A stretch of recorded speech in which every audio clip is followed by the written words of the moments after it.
I wish Judge Allen would say to me, there he is. Do whatever you want.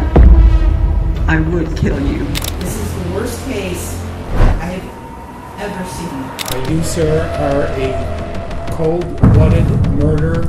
Cold-blooded killer. Child killer. Child-killing sex offender. You're a monster. You're trying to make me look a monster. I'm not a monster. I'm not no killer. I'm not no murderer. I'm not no bad person. I would guarantee that I would craft a sentence so that you would never see a day outside of bars. A life sentence for each of your victims.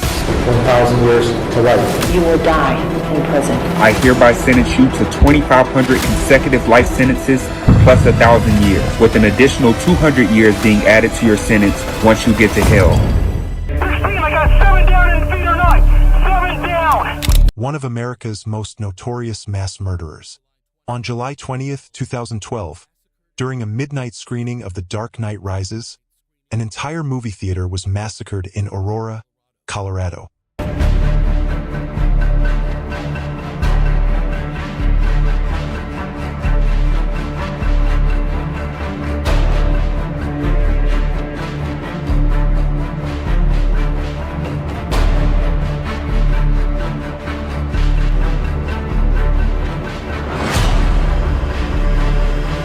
Initially, James Holmes sat in the front row and watched the movie for roughly 20 minutes before leaving.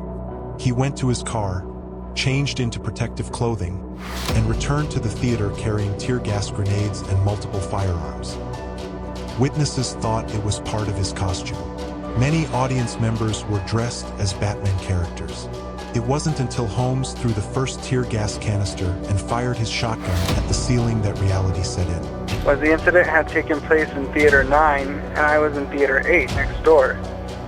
And our theater had no information about what was going on until bullets had flown into our theater, and it scared some of us. We thought it was a prank, but it turned out it was a crazy man shooting next door.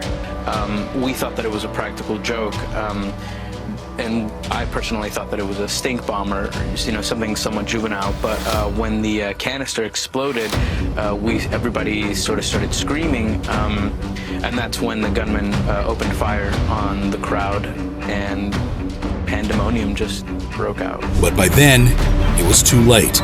By then, it was too late. Holmes had started firing into the crowd.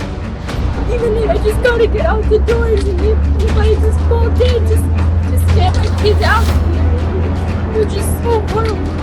The baby was in my arms at that time, and then it was just chaos. Like you started hearing screaming. You looked up and people were falling, and it was like a dream. But it wasn't a dream. The bullets were real.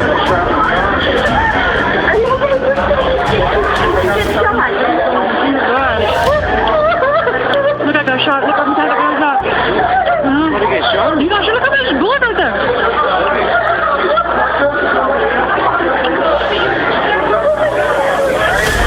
12 people were killed. I looked down at her and I realized that she was probably gone. Where did you take her? I took her due west of the theater, and I found an ambulance there, and they had their stretcher out, and I laid her on the stretcher, and at that point I realized that she had died. Many more were injured. Holmes did not stop shooting. I realized that this is real. I told my friends, you gotta get down, get on the floor. So we went in front of our seats and just curled down on the floor and hoped for the best. I mean, I'm very lucky to be here. 911 calls and social media posts flooded in. Arapahoe 911, is this reference to shooting in Aurora? Yes, ma'am, and I got shot. I got hit. You were hit? Okay, hold on a second. Do not hang up, sir. Do not hang up. I need to bring Aurora on the phone, okay? Do not hang up. Yes, ma'am. Some calls were barely audible over gunfire. Aurora 911, where's your emergency? I can't hear you. What address? I can't hear you. Maybe address. Police arrived within 90 seconds. Holmes was arrested outside the theater. He surrendered without resistance. Got a suspect in a gas mask. Cars with that white car in the rear of the lot. Is that a suspect? Yes, we've got rifles, gas masks. Okay, hold that position. Hold your suspect. Mr. Holmes was apprehended outside in the back of the theater, and he was apprehended with 3 weapons. If you have any questions, please feel free to ask. Okay? The sign said victim services unit, children's something. Uh-huh. Yeah, well, yeah. What about that? There wasn't any children hurt, was it? 12 people were dead. 70 were injured. It was cold and calculated, definitely. It seemed very methodical, just the rate at which he was firing and how he wasn't really moving position. He was just like unloading into the crowd. Some bodies weren't recovered for nearly 24 hours. Tell me where he is, okay? Find my son. I don't know where he is. Okay, somebody find him and call us. Tell him to call us. Holmes pleaded not guilty by reason of insanity. There is not now, nor will there ever be, a time when it is appropriate to execute a seriously mentally ill man. And it will not go away just because we don't like it and just because we try and get rid of it. One victim was an unborn baby. Ashley was told at the hospital that she lost her unborn baby. Jurors watched psychiatric interviews. Before, during, and after July 20th of 2012, he was seriously mentally ill, and this tragedy was born of disease, not of choice. The man that came in that day, his own armor to protect him from any injury. A man who brought with him 4 weapons and hundreds of rounds of ammunition. He's in the courtroom with his tape. He's seated right over here. His name is James Egan Holmes. And on July 20th, 2012, he tried to murder a theater full of people to make himself feel better. At that time, did you have any doubt that you would end up killing a lot of people? No, the dead can't be repaired or come back to life or be normal again. We, the jury, find the defendant, James Egan Holmes, guilty of murder in the first degree after deliberation. 12 counts of first-degree murder. 140 counts of attempted murder. The deaths of all of those people cannot be answered by another death. Holmes' father testified. Do you still love him? Yes, I do. Why? Well, he's my son, and we always got along pretty well. And he was actually an excellent kid. The jury disagreed. World traveler, son to a beloved mother. Will you remember tiny Karen Teeves up here talking to you about the loss of her firstborn son?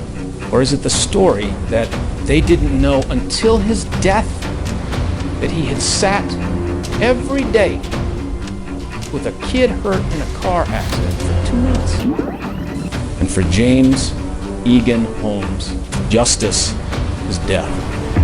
One juror refused the death penalty. But at the point where we knew that one was an absolute holdout, we ended the deliberations because that person was solidly in favor of the life sentence. As many crimes as he committed in this case, he has to be punished for each and every one of those crimes. The jury found him guilty of all the crimes that he was charged with. I have to punish him, impose a sentence for each and every single one of those crimes. We had a precious son, grandson, nephew, and cousin. And the next moment, he was gone. My husband has lost his only daughter. I have lost my only stepdaughter. Jordan and Benjamin have lost their only sister. Forever, there is an emptiness, a sense of sadness. This crime has stolen the life of my brother, my friendship with my brother, and the future I expected to have with him. We took pictures. The last pictures we take together. Bam. Panic. Bam. Shotgun. Bam. Screams. Bam. AR-15. Bam. Gone. As I laid in the hospital for hours, waiting for multiple test results to know the health status of my baby, I hoped and prayed the other 12 of my friends were safe and made it out. Unfortunately, that was not the case. We each suffered injuries. We lost loved ones in the theater that night. No chance to say goodbye. We didn't know those last moments were the last. We had to see each other at our worst. We are being told to move on by everyone we know. Yes, it has been 3 years. Yes, the trial is at its end. But for us, it will never be forgotten. The murder in the first degree of Jonathan Blanc, I sentence the defendant to life imprisonment without the possibility of parole. For the first degree murder of Alexander Boyd, the defendant is sentenced to life imprisonment without the possibility of parole. The murder in the first degree of Jesse Childress, the defendant is sentenced to life imprisonment without the possibility of parole. The list continued. The first degree murder of Gordon Cowden. For the first degree murder of Jessica Gowie. The first degree murder of John Larimer. The first degree murder of Matthew McQuinn. For the first degree murder of Michaela Medic. For the first degree murder of Veronica Mosher Sullivan. For the first degree murder of Alex Sullivan. For the first degree murder of Alexander Teves. The court sentences the defendant to life imprisonment without the possibility of parole. I believe the total comes out to 12 life sentences without the possibility of parole, consecutive to each other and consecutive to 3,312 years in the Department of Corrections. And then those life sentences are also consecutive to 3,318 years in the Department of Corrections. James Holmes was 24. A similar sentence followed for a 17-year-old. Raymond Childs III killed his father, stepmother, sister Rita, brother Elijah, Elijah's pregnant girlfriend Kiara Hawkins, and her unborn child. One brother survived by hiding. He hid in the nearby laundry room and listened as there was a brief struggle before his brother shot their parents to death. He heard his father's last words, "I love you, Raymond." He was chased, shot, and escaped to a neighbor. Xavier looked at his brother face to face, mere feet away from one another, and he asked him not to kill him. He even offered him $40. "Don't kill me. I won't tell anybody what happened." The jury disagreed. Xavier Childs will come in here today and tell you that his brother shot his family and shot him. But I want you to pay particular attention to what Xavier said right after the shootings, which was that he wasn't sure his brother was the perpetrator, and he couldn't say for sure he saw his brother with a gun. Alongside the physical evidence, including the murder weapon, the most devastating testimony came from someone closest to him. Raymond Childs was identified by his own brother. You'll also see no physical evidence tying Raymond Childs III to those weapons. No fingerprints, no DNA. He shot his brother once in the back of the head as he was watching television. Next to Elijah in bed was Elijah's girlfriend, Kiara Hawkins. The defendant shot her once through her right ear. Everything that he said, I believe. So, I do hope that they do find the real people, Daddy. So for him to be seen as a monster, it breaks my heart because that's just not who he is. He's never been like that. He's always been a person that cares for people. I'm innocent. It's not a day that goes by where I don't think about them and wish that they was here. I'm not no killer. I'm not no murderer. I'm not no bad person. And a lot of people honestly agree with that. But disappointment with Raymond extended far beyond the prosecution. It's disappointing. I think the evidence in this case could fairly be characterized as overwhelming. There was cell phone evidence, he was caught with the murder weapon, and most compellingly, his own brother identified him. I cannot comprehend the darkness in your heart at that time that led you to commit such an unfortunate act on January 24th. What I do know is that our lives changed forever on this date, and you robbed us of everything we had. When it came time for sentencing, Judge Miller did not soften his words. Judge Miller then announced the punishment. Raymond Childs was sentenced to 55 years for each of the 6 murders, including the killing of his brother's unborn child. In addition to that, he received 30 years for the attempted murder of his 15-year-old brother. Altogether, Raymond Childs III was sentenced to 360 years in prison. Raymond Childs will spend the rest of his life behind bars for slaughtering his own family. Richard Allen, you child murderer! Why did you do it? Shame on you! But what sentence does a criminal receive for stalking, kidnapping, and murdering 2 teenage girls? Like in the case of Richard Allen, a man who nearly escaped justice after killing 2 young girls in Delphi, Indiana. Delphi is a small town, the kind of place where people know each other. So when best friends Abigail Williams and Liberty German disappeared, the entire community went on edge. The girls were last seen walking a trail toward the locally known Monon High Suspension Bridge. The last communication anyone received from them came through a Snapchat story. Central case, 2 missing juveniles. Liberty Rose Lynn German, last seen at the High Bridge in Delphi, Indiana, at approximately 1300 hours. Second juvenile, Abigail Joyce Williams. Subject was last seen wearing a gray zip up sweatshirt and a red shirt with a red shirt under it and jeans.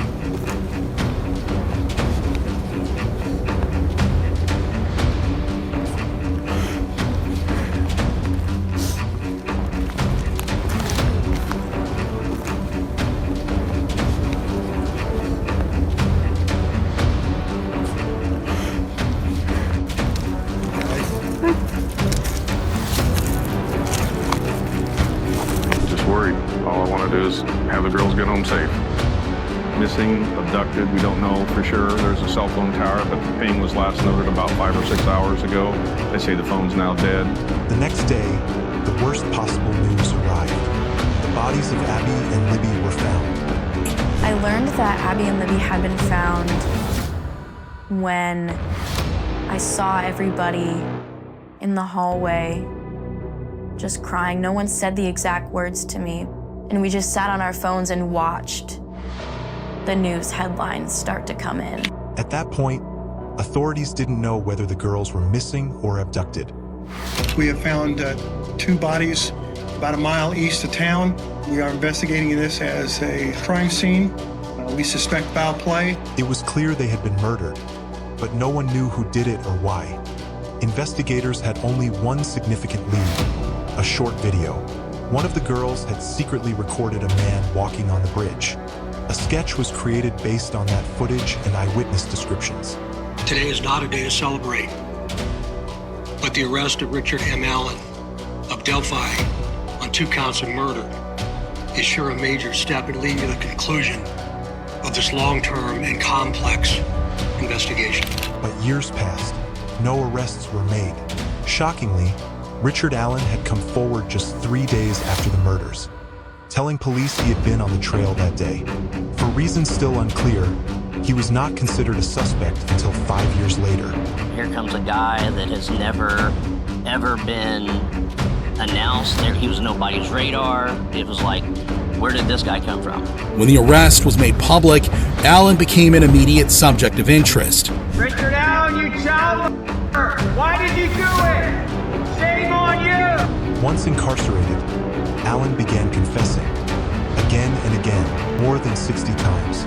He confessed to fellow inmates, prison staff, the warden, his psychologist, and even his family. His exact quotes to the psychiatrist were, "I didn't do everything I said I did, but I killed Abby and Libby, and I just want to sign my confessions, and I need to let my wife go." But the most devastating confession came during a phone call with his wife. I wanted to apologize to you. What's going on, sweetheart? I did it. You did No, what? I did it. What? I killed Abby and Libby. No, you didn't. Yes, I did. No, you didn't, Darren. Yes, I did. Allen admitted he stalked the girls, intending to assault them, but abandoned the plan after noticing a nearby van. He confessed to slitting their throats and covering their bodies with sticks. His attorneys argued the confessions were coerced. Photos from the crime scene leaked, enraging the town. A critical piece of physical evidence was a .40 caliber unspent bullet, found less than 2 feet from one of the bodies. Allen's vehicle also matched witness descriptions.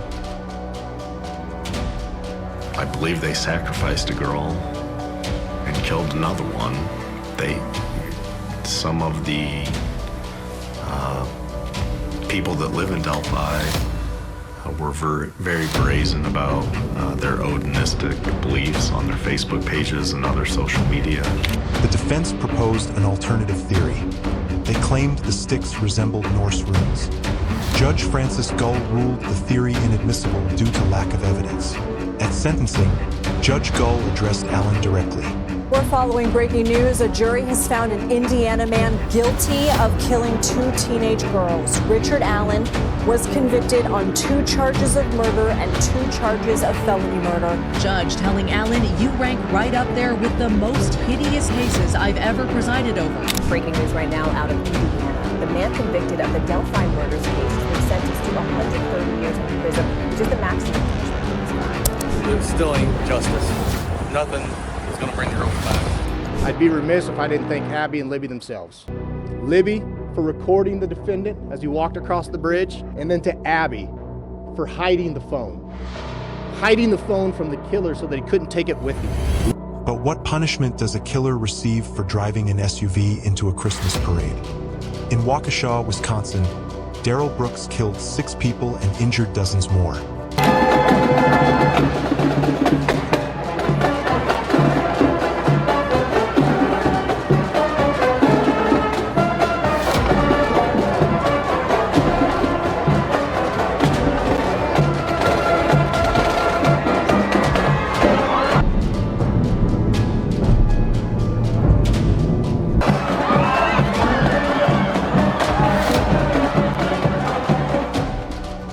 Video showed Brooks narrowly missing a young girl dancing before steering into a marching band. He abandoned his vehicle and attempted to hide.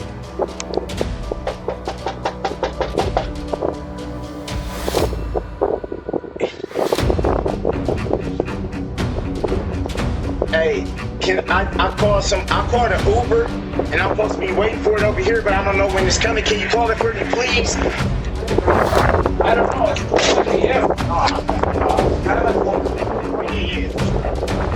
Police quickly closed in.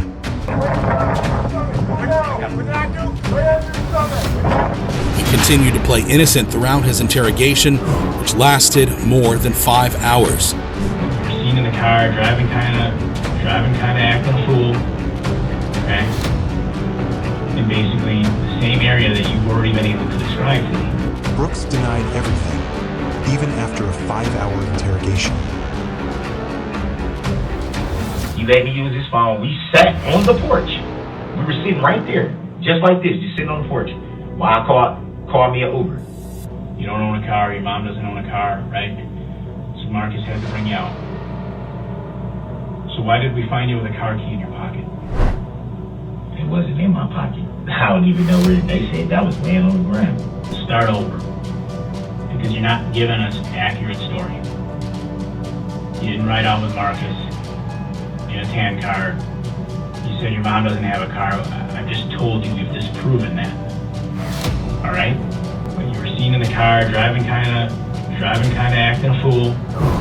Okay? In basically the same area that you've already been able to describe to me. I'm just trying to figure out how and why it happened. Brooks didn't confess or plead guilty, instead choosing to represent himself in court. Brooks chose to represent himself at trial. He objected constantly, disrupted proceedings, and intimidated the judge. He tried to derail the trial with tactics like calling the state of Wisconsin to the stand. Mr. Brooks, I'm reviewing this for completeness, and you have simply put on here state of Wisconsin plaintiff, that's an entity. Are you making a judicial determination that I'm not awarded my Sixth Amendment right to face my accuser? I'm not making any such determination for the evening. I'll see you tomorrow morning. All rise for the jury, please.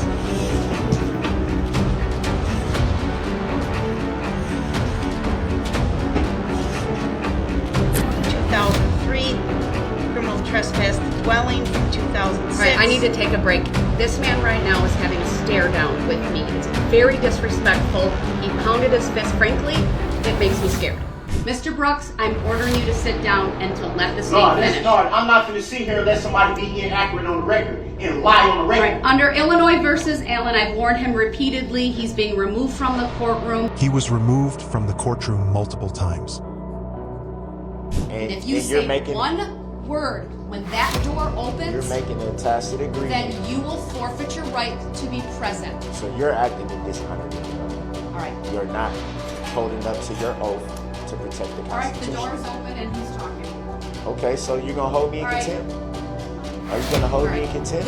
Mr. Brooks is going to be removed. I'm going to ask the state some questions. If you interrupt when I do that, you will be removed to the other courtroom. All right, Attorney Basie. It's not going to stop the fact that they need to know that He's interrupted. I'm sorry, everyone. We'll have to clear the courtroom. He'll be removed to the other courtroom. I'll make the appropriate findings. Tell the truth, though, Your Honor.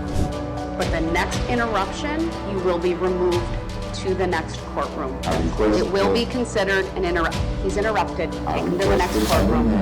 I was told to pay for something under a civil statute. Mr. Brooks, I am not the custodian. Bring it up with the clerk of court. How I'm not addressing it. With the clerk of court? How am I supposed to do that?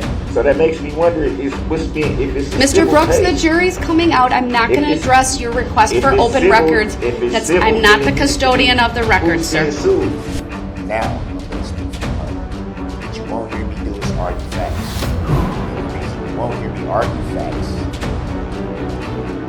is because I believe that it takes away from what should be recognized. The tragedy of this event. At one point, he asked the jury to use its Have the power to nullify large. Sustained. Objection. I will strike from the record the last statement made by the defendant. The jury will disregard it. Brooks even asked the jury to ignore the law. That opens the door to talk about forgiveness for a little bit. With every healing process, there comes a forgiving process. The jury was not persuaded, and forgiveness was not granted.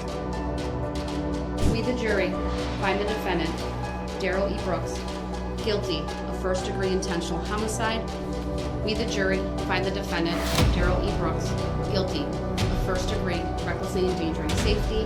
Even after the verdicts were read aloud, Brooks continued to see himself as the victim. In his mind, he still believed people were on his side, but that belief would not survive sentencing. The community is not safe from your violent and criminal conduct unless you are in custody. You left a path of destruction, chaos, death, injury, confusion, and panic as you drove 7 or so blocks through the Christmas parade, never once stopping or seemingly caring about the wake of carnage that you left. Judge Doro then announced what would become one of the longest sentences she had ever imposed from her bench. This court is imposing a life sentence without the possibility or eligibility for extended supervision consecutive to one another. And then she became precise. 1 life sentence for Virginia Sorensen.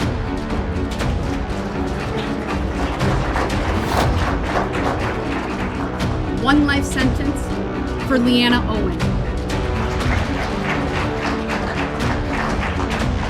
With every name, the courtroom responded, and Brooks wasn't done receiving life sentences. 1 life sentence for Tamara Durand. 1 life sentence for Jane Kulik. 1 life sentence for Bill Hospital. And 1 life sentence for Jackson Sparks. Then came the sentencing for the reckless endangerment charges. On counts 7 through 67, these are 61 counts of first-degree recklessly endangering safety. Before continuing, the judge paused the courtroom. And I'd ask that everyone no longer show any reaction to the sentence so I can get through this. On counts 7 through 67, on each count I will impose a total sentence of 17 and a half years. When everything was added together, the numbers were staggering. Darrell Brooks received 6 consecutive life sentences, plus an additional 762.5 years in prison. It is needed, although largely symbolic, given the number of years that I have imposed here today, because frankly, you deserve it. Brooks was also ordered to pay. He was also ordered to pay over $500,000 in restitution. Darrell Brooks will spend the rest of his life in prison for killing 6 people and injuring many more.